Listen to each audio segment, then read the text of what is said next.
We are live in Studio B. This is your day-to-day BYU sports play-by-play. I am Spencer Linton alongside Jarom Jordan, and joining us now from Front Office Sports. She's doing a fantastic job reporting with her newsletter, Business and Sports. She is Amanda Christovich. Amanda, welcome to BYU Sports Nation. Thanks for being with us today. Yeah, thank you so much for having me.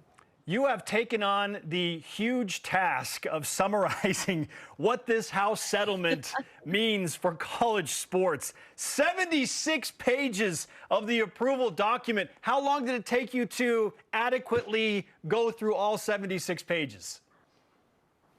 Well, I'm going to leave out the word adequately because I'm not sure. I can tell you how long it took to go through it.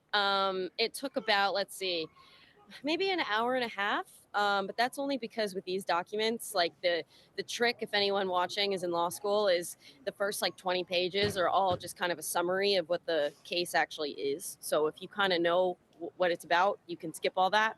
But it was, it was cumbersome to say the least. And even though we knew a lot of the core ideas about revenue sharing and the NIL clearinghouse, like just going through it all at 9 p.m. on a Friday night was not exactly how I was planning on starting the weekend. But here we are. Hey, that's how it is in the biz, as we know. You've been on all kinds of calls and Zooms with all kinds of people about this. We're even told this morning you've been on calls. What's the latest on all of this since it's dropped out from Friday all the way to this morning? Yeah, I mean, I think the number one theme that I'm hearing about the House settlement is just the concern from a lot of folks, especially at schools, you know, non-power conference schools in the FBS or just in other conferences that could opt in to do revenue sharing and then, you know, have to be subject to these new NIL restrictions. Like they are just waiting on more information. They are confused about how exactly some of these rules are going to be implemented, how they're going to be enforced and adjudicated. You know, I think that is like the biggest theme. I think the second part of that is the power conference folks that I'm, you know, speaking with and hearing from are all very enforcement minded, which might be the first time I've ever been able to say that. They all seem very gung-ho about, you know, signing on to the rules and regulations that the House settlement is going to provide and holding each other accountable. So it's this kind of weird dichotomy where like everyone wants to sign on to these rules, but no one really knows, like, not no one knows, but a lot of the folks who aren't in the power conferences haven't been getting as much information on what those rules are, how they're going to be implemented, and, you know, whether or not they're going to be, you know, legal and enforceable. Amanda Christovich of Front Office Sports is on BYU Sports Nation. Let's spend some more time specifically talking about potential pitfalls. You mentioned, excuse me, NIL. How does NIL change with this revenue sharing model in place? Yeah, so look, the revenue sharing goes $20.5 million per school as a cap. You don't have to give that much to your players, but that's the maximum amount. NIL deals are still going to exist, right?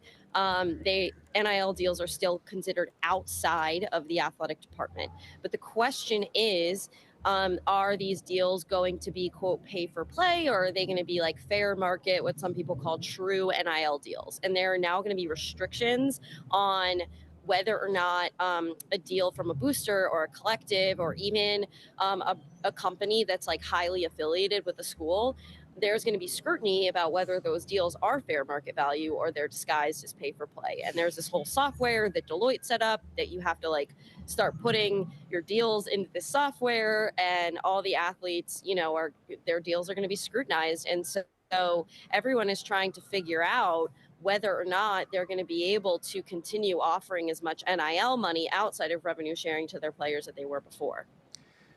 It sounds like it's self-reporting. Do we believe that every athlete is going to self-report everything? I just wonder about the College Sports Commission and sort of the power that they're going to have. Yes, the teams are opting in and the leagues are saying, oh, we could kick you out if you don't sign this document and that whole report. But individuals and boosters could still sue and be upset, and we could get into a legal battle. So what power will the College Sports Commission actually have?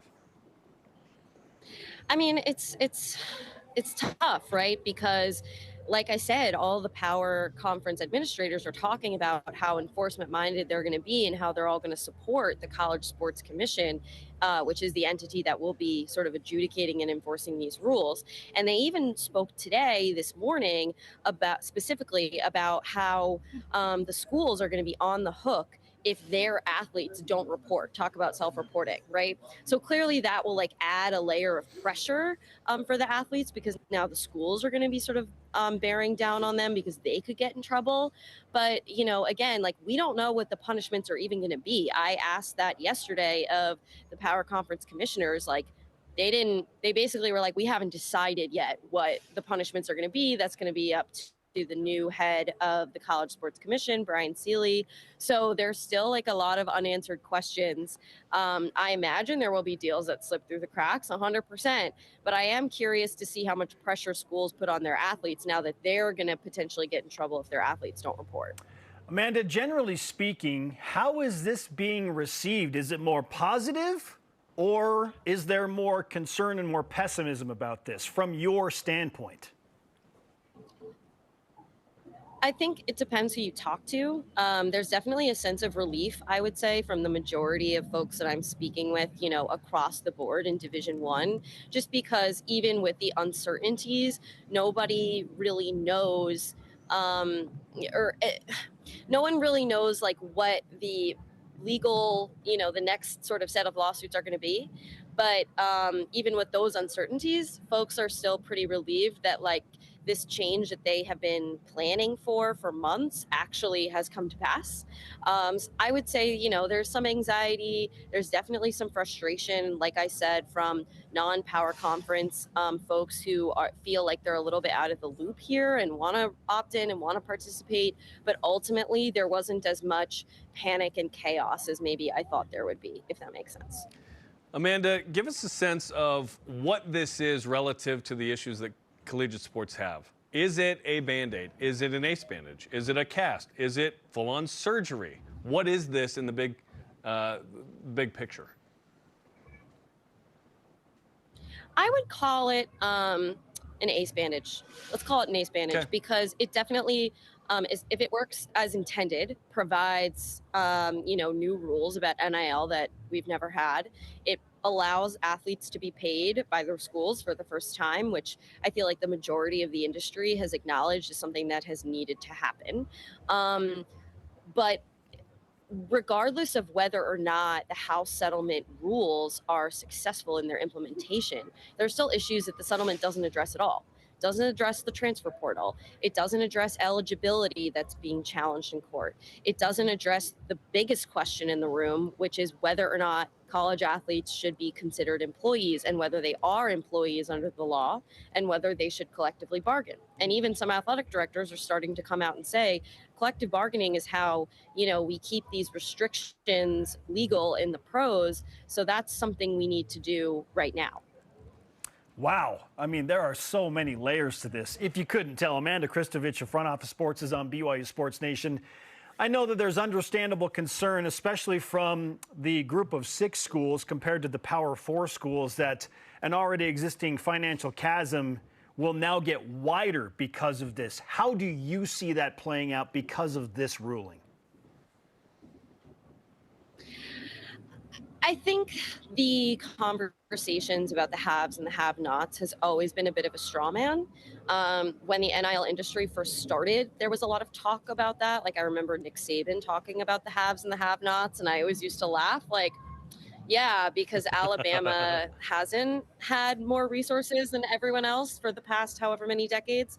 You know, there are potential advantages, though, for some of the smaller schools, especially schools that don't have football programs, because they won't have to raise $20 million, and they'll still be able to revenue share with their their basketball teams more, you know, potentially more than the power conference football programs do. Because think of it this way: you have 20 million to split up.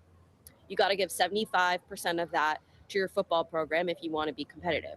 But if you don't have a football program, you don't have to come up with all 20 million to give a higher percentage to your basketball players than the power conference schools can, at least through revenue sharing. So I definitely think, I'm a Georgetown grad, I'm a Big East girl. There's definitely a potential upside for, the non-football Big East type basketball oriented schools. That's a good point. How do people find your stuff if they want to read it? Yeah, frontofficesports.com. I'm on X, Twitter, whatever you want to call it, at a Christovich with an extra H. You can also find me on LinkedIn. I post a lot of my stories on LinkedIn. But yeah, all of FOS's social media platforms, my amazing colleagues and I are like on there 24 hours a day, pumping out content. So yeah, with more to come. Amanda, we appreciate the insight and all the hard work you've put into this. Thanks for hanging out with us. Thanks, Amanda.